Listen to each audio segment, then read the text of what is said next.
You literally watched me go through. Oh, Andy. You went through a deeper side. Somehow.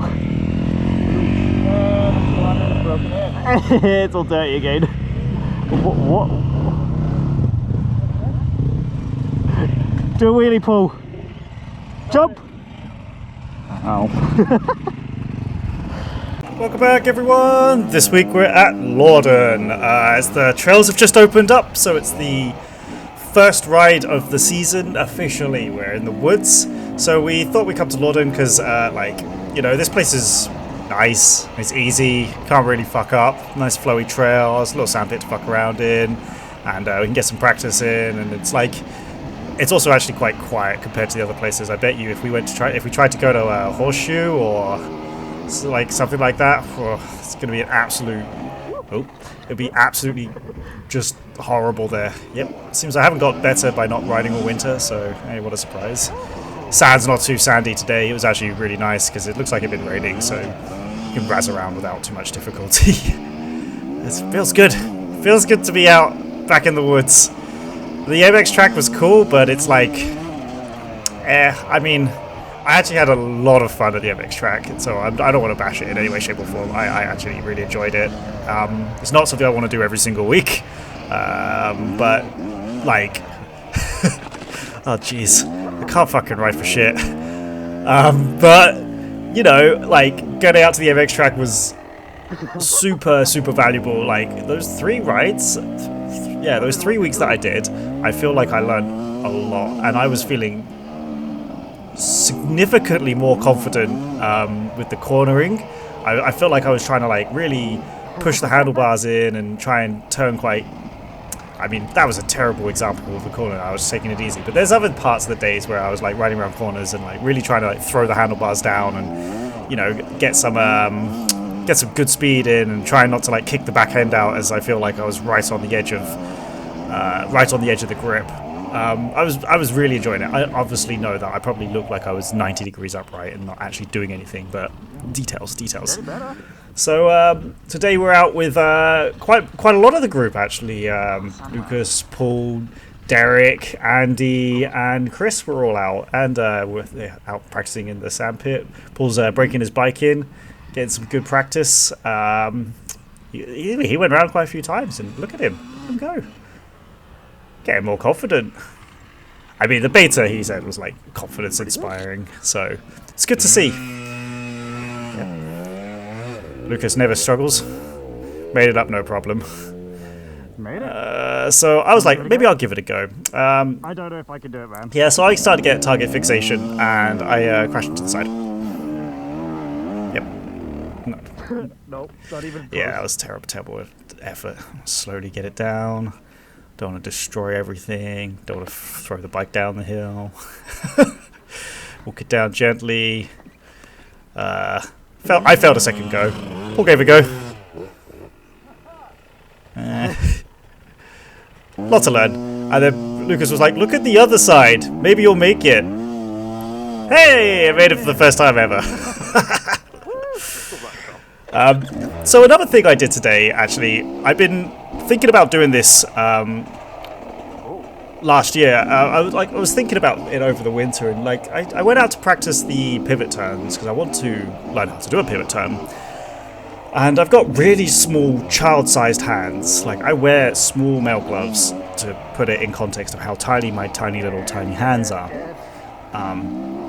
So the bite point on the clutch has been set up to where I've been used to having it. I've ridden on the road since I was 17. So for the past 14, 15 years, I've been riding that way, right? So then I put the clutch in the same point because that's where I'm used to it. It's quite far out. It's actually quite comfortable when I'm riding through the woods because I only have to pull it in an ever so slight bit so I can feather it. And I feel like that really lets me keep from getting tired. I can ride the whole day. Figures are pretty good, especially with this Midwest clutch. So I was thinking, that's fine and all, but the problem is I have no mechanical control when it comes to needing to do something accurate.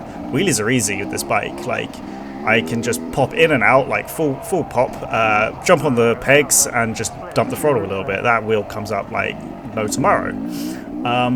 But when I want to do a pivot turn, I can't just rely on bouncing as hard as possible, and I can't reach properly. Like, I can't control it at the end to accurately time when to let the thing out. If you watch my earlier video, it's just kind of shit, my attempts of trying to get the wheel up. And it's because it's like, it's hard to describe because it's that tiny, the second knuckle on your, no, the first, say your knuckle, this next bit, and then the third bit before you get to your fingertip, right?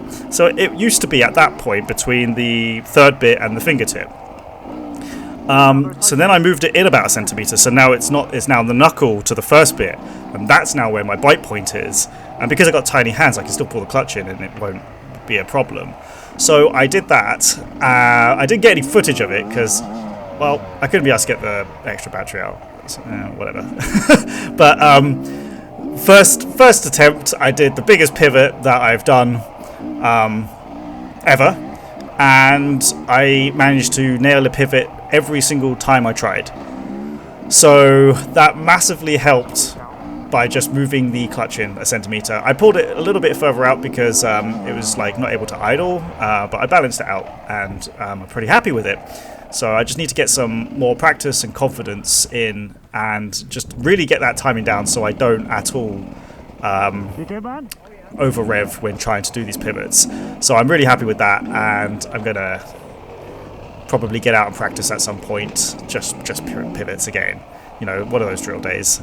So yeah, that was really good to finally actually do that change. It was just kind of dumb for me thinking about it all this time. So here is another situation that happened. You may have not noticed, but Chris is laying on the ground. And I'm like, what happened here? Oh, he must have lost the front. And then I was like, wait a second. How the fuck did you end up over Yeah, there? so... What the fuck, Chris? We go back round for Andy. So, there you go. Just see him whip that bike off. So apparently he went over the right-hand side, accidentally whiskey throttled it or something like that, and sent his bike flying off. But you can see, like, minor bike damage aside, he's fine. Just a little bit shook up because, yeah, Jesus Christ, that was... I saw him get up, so I was like, oh, he must be fine. And then I went over there, and he was walking away from his bike, and I'm like, oh, maybe he's feeling not so great or whatever. See where the bike landed and where the tire marks were. Like, what the fuck happened? But oh well. First ride of the season, no one got injured other than maybe like some ribs got a bit bruised. But details. I didn't roll my wrist this time, so that's better than last year. We didn't break any bikes other than Chris's. Oh yeah, we're just singing. Don't listen to me sing. It's terrible. It's not good. Nobody wants to hear me sing. But anyway, all in all, it was a really good day out. A couple more weeks. I didn't do the Beagle Bash because I wanted to ride with my mates. But in a few more weeks, we have the what are the other races on? The Go for Dunes. So I'll see you there. That'll do for now. Bye.